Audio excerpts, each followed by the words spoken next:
Temperatur, Wasser, Trippelpunktzahl. So basically, this glass vial, it's filled with water, and it's a pure water with high purity. And when you reduce its temperature and at a certain pressure, according to the laws of physics and thermodynamics, you get a state where liquid, solid and gaseous phases of water occur at the same time. So that's called the triple point of water, and it's 0.01 Celsius exactly. Okay. And it's used as a temperature reference for calibration purposes, for example. So this is really nice. I think this one is a ruby laser. We pulled out of a ruby laser. It's an active element, the reddish one. Yeah. It's inserted basically inside of this spiral. The spiral is the flash lamp, exactly. It discharges the light and excites the ruby active rod. And this, if you put it inside of two laser mirrors, then you get the lasing effect. And yeah, my field are the accelerometers. It's basically cut open.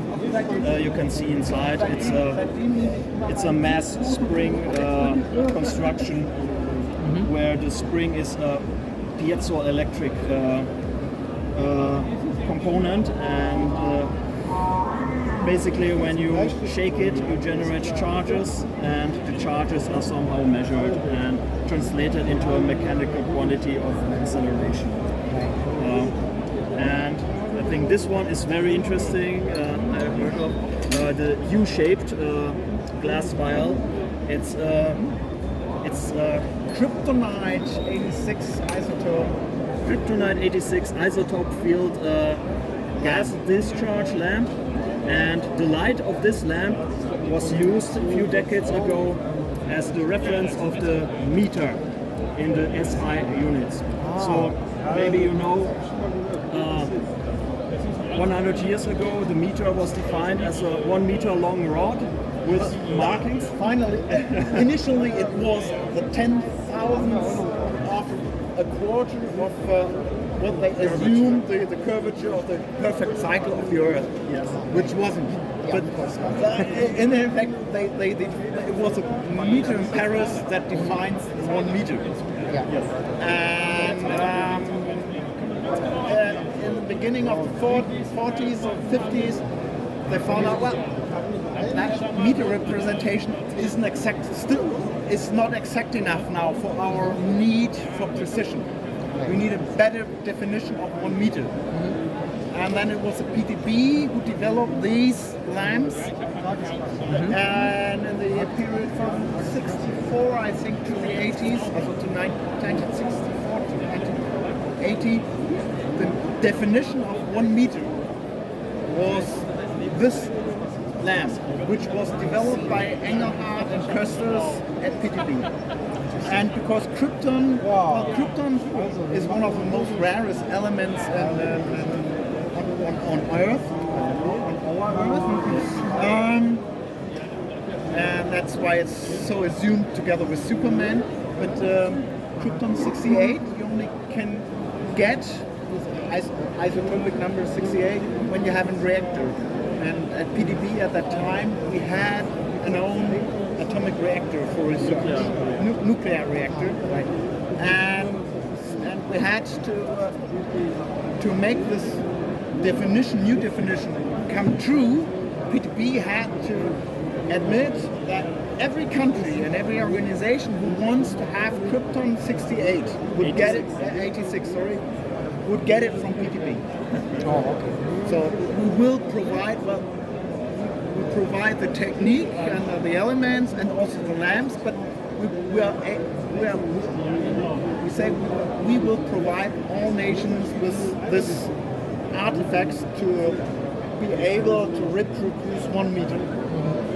But this is old project. The new project is new atomic clock with 18 digits precision. Not even the cesium Fontaine. Now we have these new atomic clocks or the new kilogram definitions and everything. But 50 years ago, or let's say 80 years ago, this was the highlight in metrology. And how exactly does this lamp relate to the meter? It was a definition of 10 minus 12, 10 minus 12, 10 To the power minus 12. Yeah. Definition. Right. Exactly. Yeah. So was it the wavelength? Yes, it was a certain. Give me when it's a little bit hidden.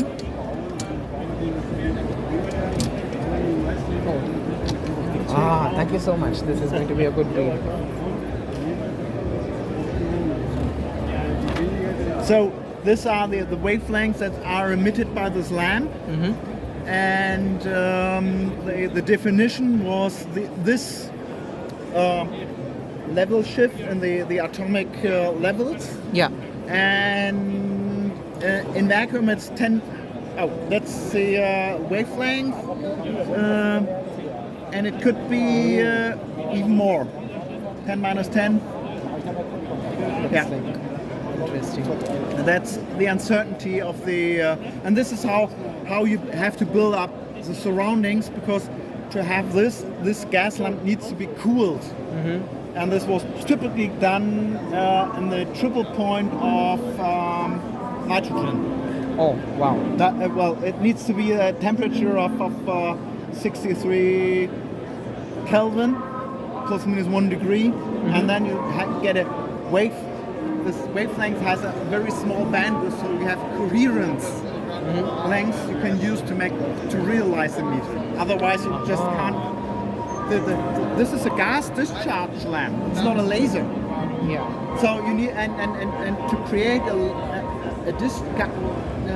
gas discharge lamp with a coherence length of 1 meter. That's the art of construction.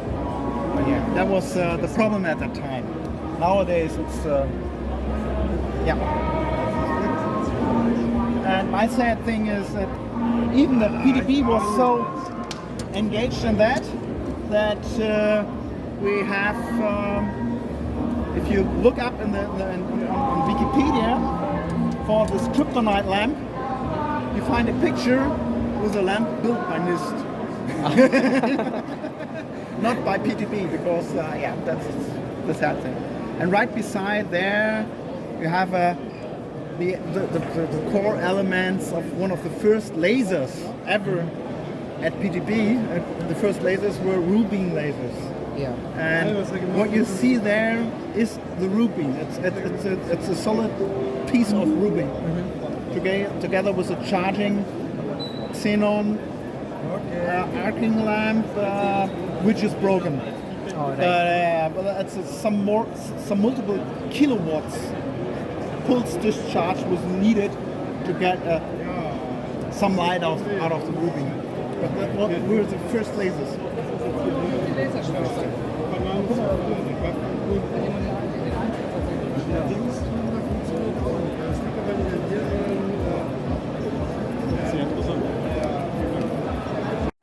But because when you want to do research in that area, you want to try out stuff, and then the manufacturers tell you, well, how many 10,000 pieces do you want? 1 or 2. So we need to. It's one important competence we need for research, for quantum, also now for the atomic clocks. It all boils down that you have the competence to handle silicon or other germanium or other elements on that level, on the size level, to be able to produce these artifacts. And then The quantum Hall is for resistor, and which gives you boiled down in liquid helium, you get the perfect resistor. And the Josephson array just gives you 10 volt. Well, one Josephson contact gives you a quite small voltage, some millivolts. If you put 50,000 in series, you have the perfect 10 volt. Right. And another trick is now we want to have an arbitrary function generator with Josephson accuracy. Right. And that's the chip you see there, where you have built, where we build a Josephson array we could use as an arbitrary function generator. Nice. And the picture there, JAWS written. Yeah. This is a spectrogram of an arbitrary signal they put together to write JAWS in the frequency spectrum. Really interesting. I think the noise level is somewhere about 140 dB. Wow. It actually says it's around a minus 170. Oh well, then 70 or even below, yeah, even below. Yeah. Wow. It's very tricky to measure at a low level.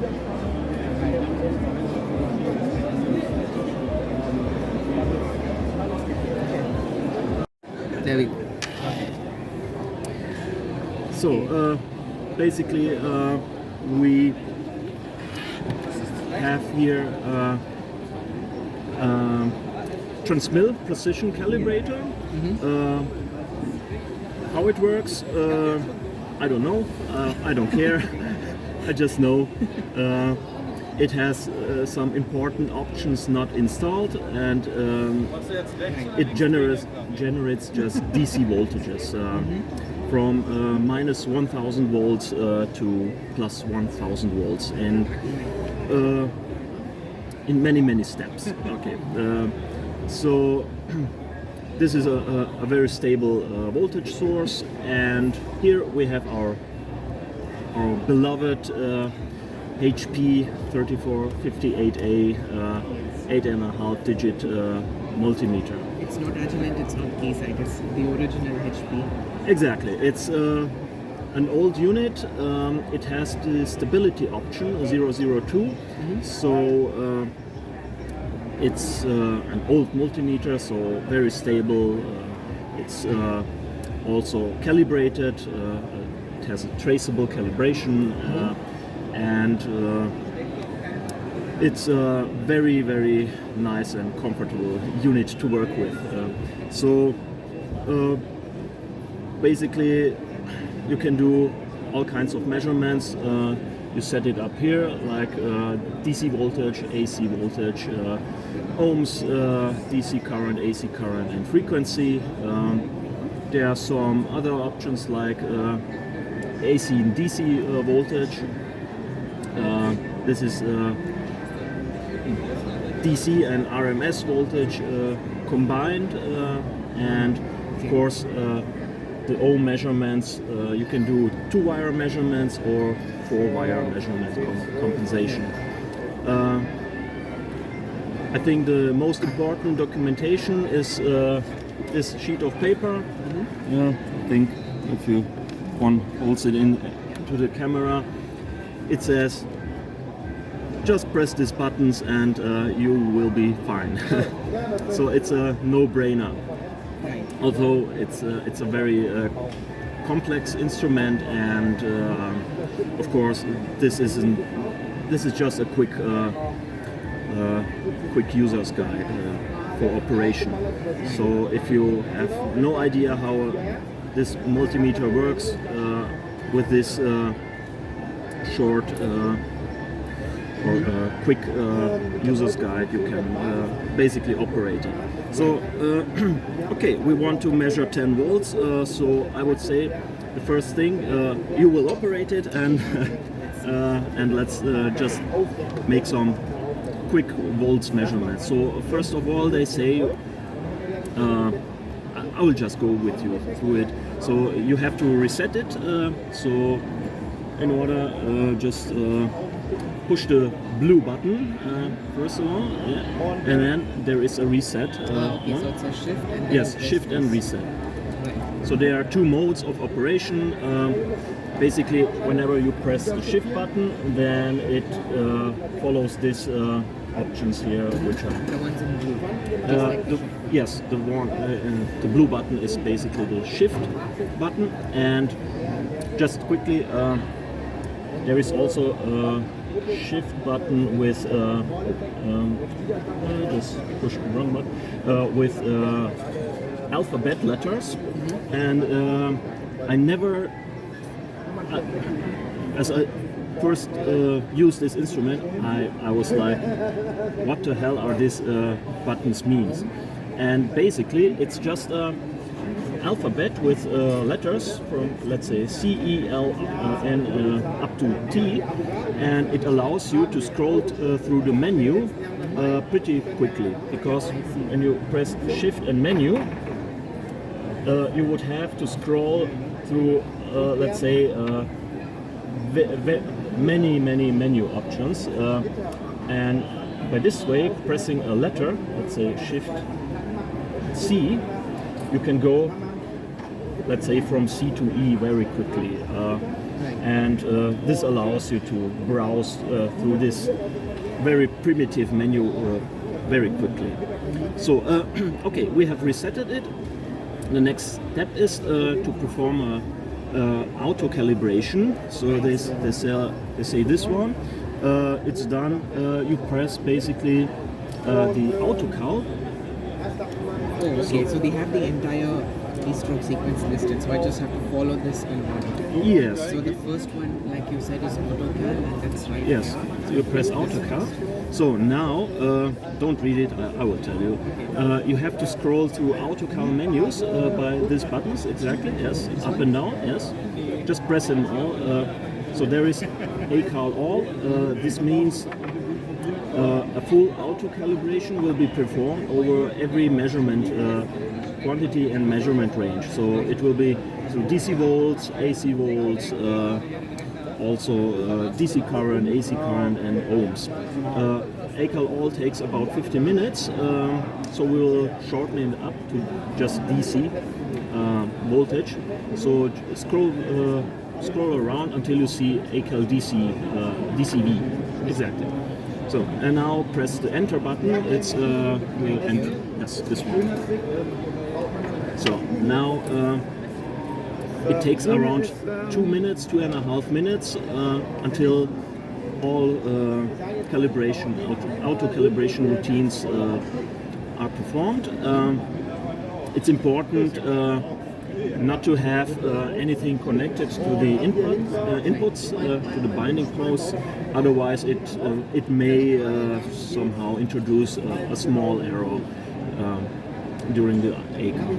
So the manual specifically says unplug everything, any input, and perform this kind of calibration. Every 24 hours it's recommended when working in a environment, unstable conditions, let's say like here on Maker Faire. But when you are working in a laboratory where you hold the environmental conditions to very stable levels, let's say 23 plus minus 1 degrees, and humidity from, let's say, 30 to 70%, then it is possible to perform one AutoCal every 90 days or so. It's that kind of stability you can expect. Okay.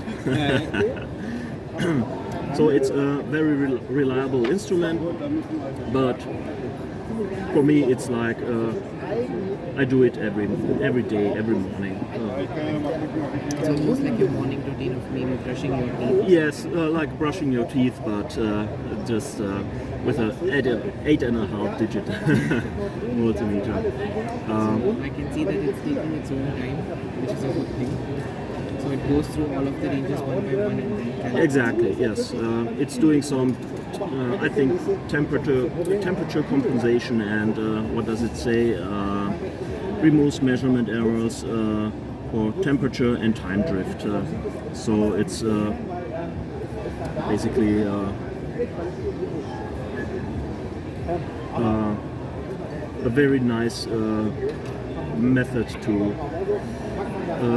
improve the performance of your measurements.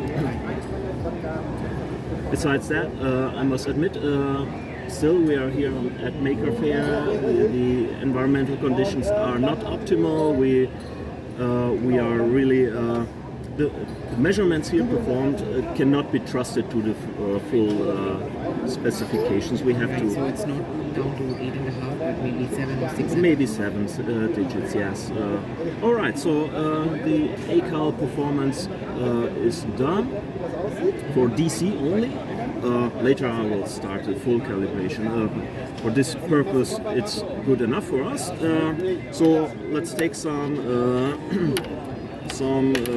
banana strips and hook them up. So basically you just need 2 bananas and you plug them in these 2 binding poles. The upper one is the high potential, the plus, and the lower one is minus. Exactly. So if you short both leads, you get something around 0 volts or sub-millivolt of voltage. All right. So the next step would be plugging into the calibrator.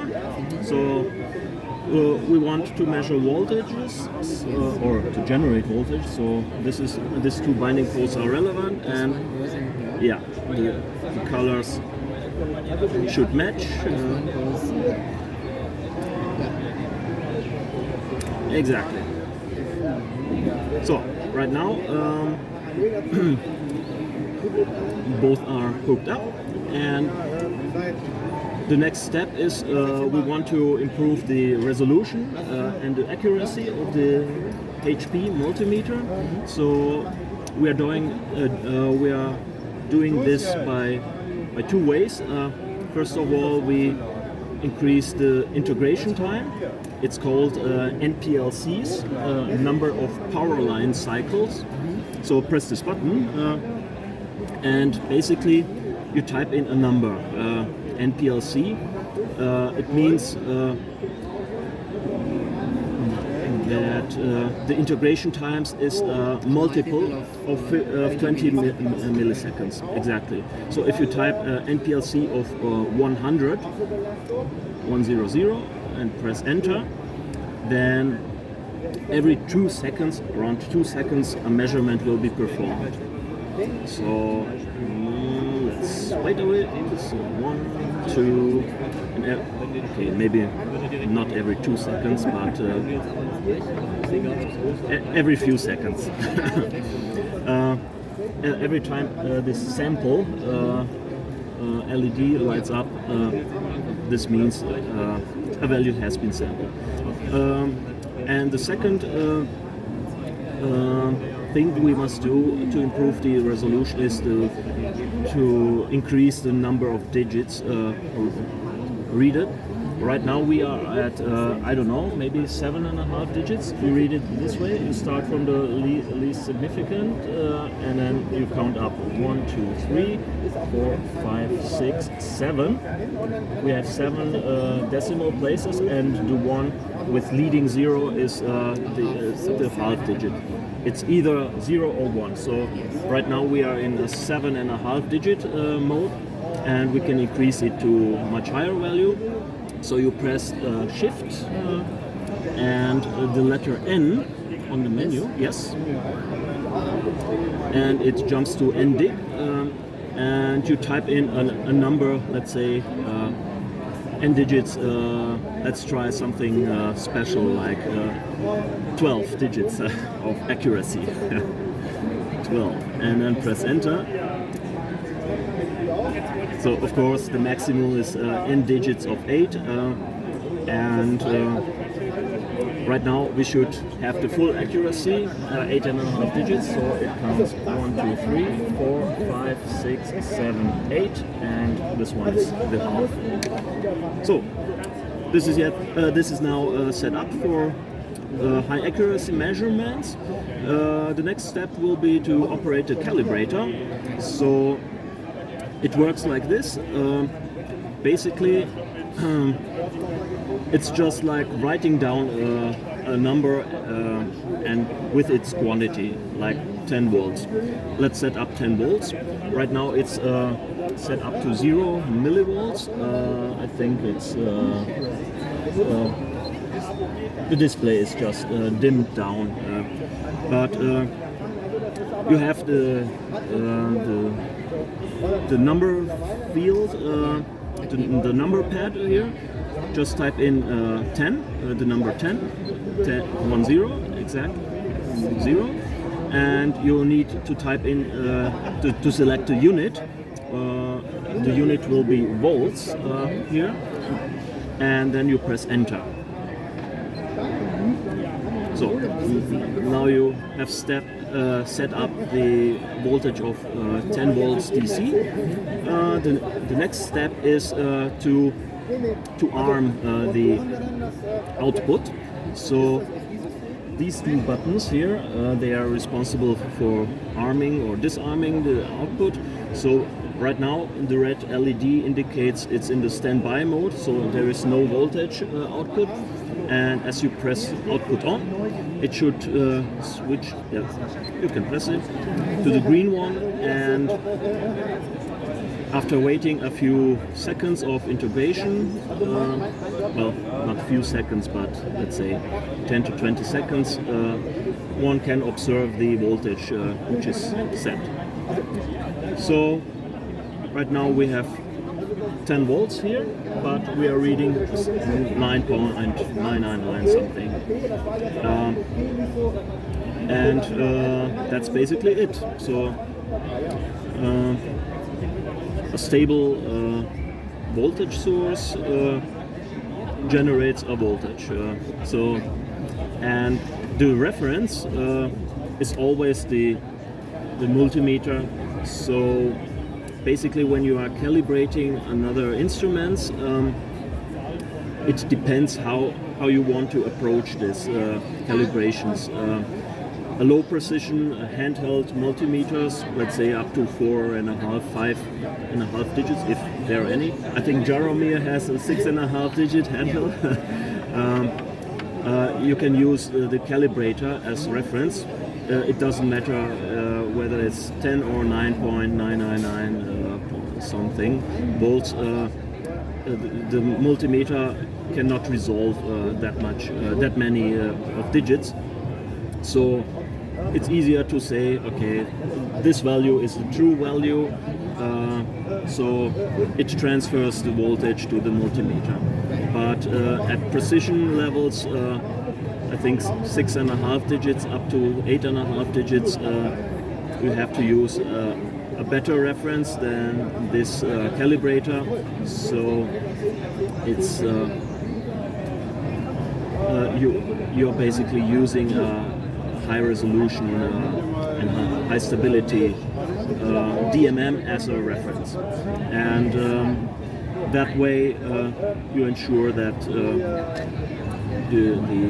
you get the accuracy transferred to your device under test. Okay. So the next step would be to note down this value.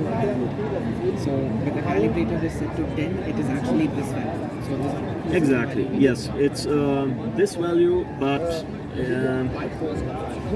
if you take, let's say, 3 of these units, every unit will show a different value. So basically, it comes down to which one has been calibrated with a stated uncertainty. Let's say a PTB. We have around 3.5 ppm at 10 volts. This one we can trust. If you use 3 uncalibrated multimeters of same type, then you have to be more conservative and say, I will use the manufacturer's specifications as the upper and lower error band. So I can see that the 3458 is stable pretty much down to the last digit. Only the last digit itself is moving around. Yes. It's like 1, 2, 3, 4, 5, 6. So basically 6.5 digits. It's stable now to that level. Yes. One thing is the stability over time. So this value may of course change. But we also need the absolute value, the accuracy of the absolute value. So they are very stable for a short time. Let's say as a transfer standard, you would use it like this way. You set up 10 volts, read it with this meter, and then this value can be transferred to your 6.5 digit multimeter. And after you have written down this value, you check it back with this multimeter. If that's how it works. We don't really. So this calibrates this, and then we check this with this, and this value is what we give. Yes, exactly. So this is the true value, which we know, and your multimeter deviates somehow from this true value. And this deviation must be inside of the specifications. Otherwise, there's something wrong with that. there's something wrong with that. Could we try another voltage, for example, 5? Yes, of course. There are many. Just the usual. Well, I would suggest the good practice is to turn it off first, press standby, because I had a thing once, a minor mishap almost happened. I was trying to type 10 volts, and then I was like distracted a bit, and then I started typing 10 volts again. So when you type 1010 volts, this means 1010 volts. And if you press enter and output on, then you might destroy one of your sensitive digitizer cards, which are rated up to plus minus 40 volts. So this is a very dangerous thing. So a good practice is never always turn off the output. And okay, The output is offering in 5. 5 volts, enter, exactly, and then turn the output on.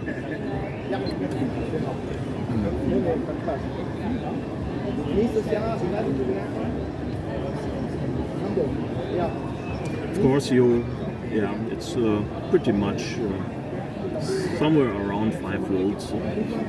Good enough. Good enough. You basically write down the values, make some statistics, look how's the standard deviation, and this helps you to rate the quality of the measurements a bit. Okay. I think I understand how it works.